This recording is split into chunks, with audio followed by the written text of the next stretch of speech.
They say good fences make good neighbors. Well, mine almost made me lose everything. For years, I believed the people next door were friendly, helpful, even kind. But then, slowly, quietly, I began to notice things. Whispers, strange visits, a smile that didn't reach their eyes. And one day, the truth slammed into me. They weren't being kind. They were plotting. Plotting to trick me into selling the one thing I swore I'd never give up, my home. Stay with me, because what I discovered still sends chills down my spine. It all started with little things, the kind you almost brush off. My neighbor, June, would linger at the mailbox a little too long, striking up conversations that felt oddly rehearsed.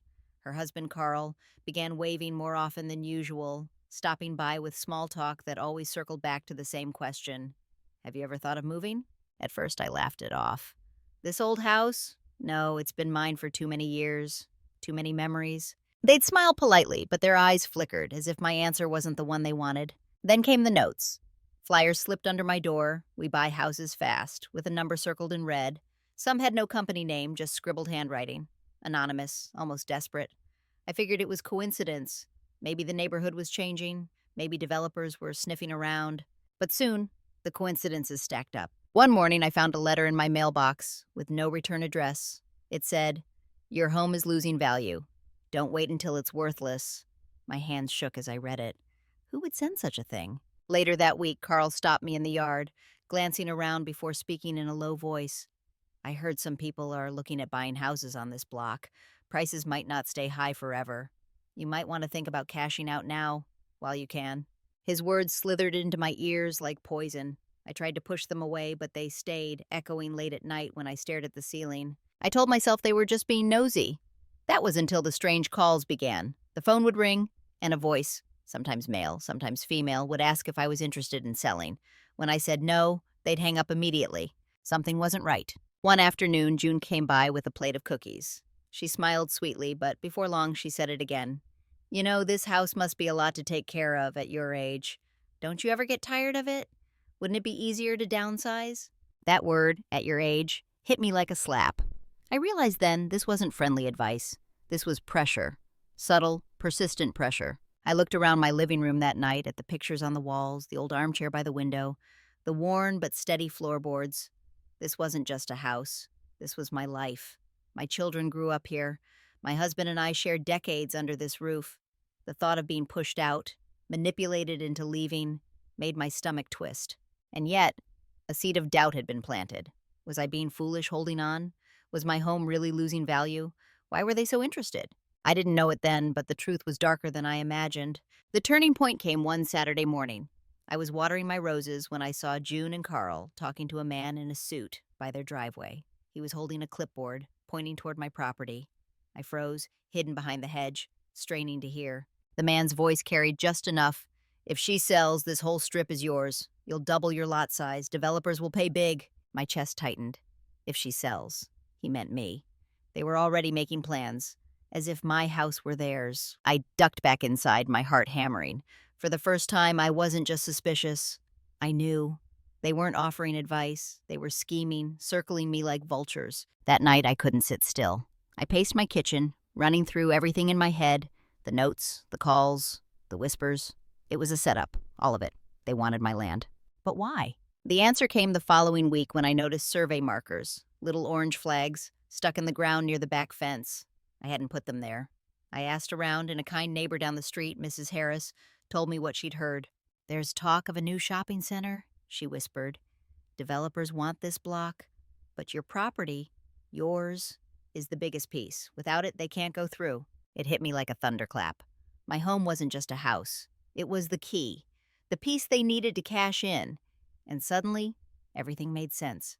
The letters warning me about losing value, the fake sympathy about my age, the constant question, "Have you thought of moving?" It wasn't concern, it was manipulation. I sat at my dining table, staring at the walls that had sheltered me for decades, and something inside me hardened. This house wasn't just wood and bricks. It was memory, it was history, and I wasn't about to let greedy hands shove me out of it.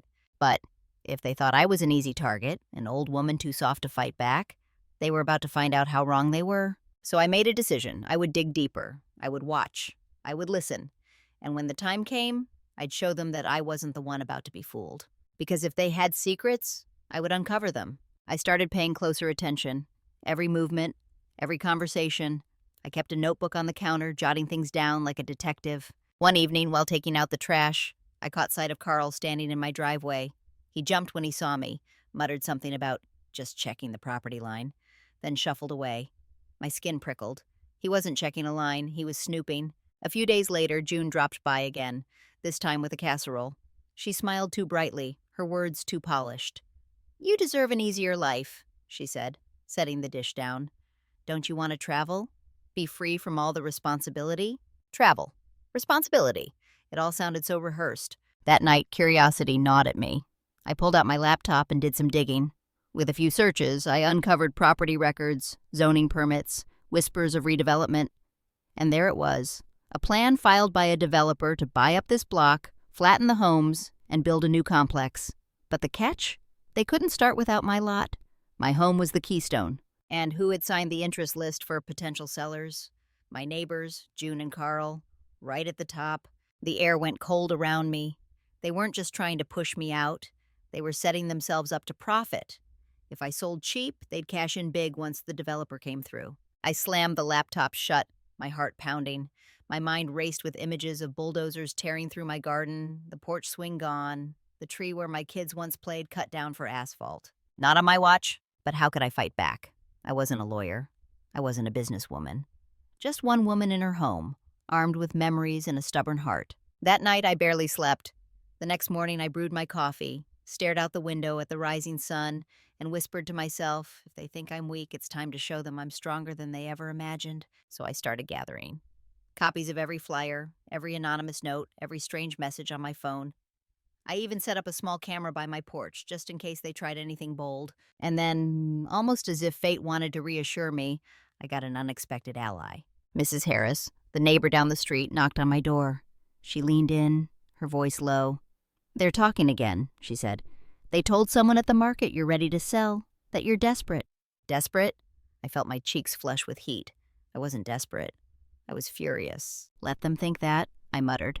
"Because soon enough, they'll find out just how wrong they are." The very next week, the trap they'd been weaving finally unraveled. I was in my front yard pulling weeds when a black SUV pulled up. Out stepped a man in a sharp suit, clipboard in hand. He walked straight to me, smiling like a salesman. "Ma'am, I'm here to make you an offer on your property. I hear you're ready to sell." My stomach flipped. Ready to sell? That lie came straight from June and Carl. I crossed my arms. "And who told you that?" He hesitated, then glanced toward my neighbor's house. "I've been assured you were considering moving. In fact, I was told you'd already spoken with them." My blood boiled. There it was. Proof. They'd been spreading rumors, painting me as desperate, trying to soften me up for a lowball deal. I forced a smile. Interesting. Because I've made no such decision. And let me be very clear, I am not selling. His smile faltered. He stammered something about changing markets and time-sensitive opportunities before hurrying back to his car. The SUV roared off, leaving dust in its wake. That night, I waited. Sure enough, I spotted June at her window, peeking through the blinds, watching me like a hawk. I knew she was waiting for me to crumble, to panic. But instead, I planned my move. The next morning, I walked over, bold as brass, and knocked on their door. Carl opened it, his smile a little too wide. "Oh, hey there. Everything all right?" I tilted my head. "Funny thing, a man came by yesterday, offering to buy my house. He said you told him I was desperate to sell." Their faces drained of color. June sputtered, "Oh, that must be a misunderstanding." I cut her off. "No misunderstanding. You've been spreading lies, trying to trick me, and now I know why. You want the land. You want the profit." For once, they had nothing to say. Just silence, broken only by the sound of the clock ticking on their wall. I leaned in, my voice steady. "You picked the wrong neighbor. I'm not moving. I'm not desperate.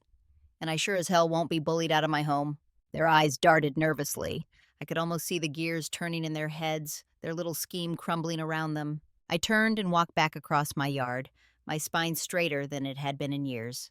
My heart was pounding, yes, but not with fear, with fire, with pride. And in that moment, I knew they'd underestimated me. They thought age made me weak, that loneliness made me pliable, but I was stronger than they ever gave me credit for. And their secret? Their plan to cash in at my expense? Was out in the open now, and they couldn't hide anymore. In the end, I realized my neighbors hadn't just tried to trick me out of a house. They tried to strip me of my history, my memories, my very sense of belonging. But what they didn't understand is this: a home isn't just walls and land, it's roots.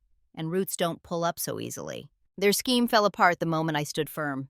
And though the trust between us is gone, my pride in standing tall has only grown stronger. So if you've ever felt pressured, doubted, or underestimated, remember this: age does not make you weak. Experience makes you powerful. If this story resonated with you, please like, share, and subscribe for more true stories that remind us sometimes the quietest voices carry the strongest fight.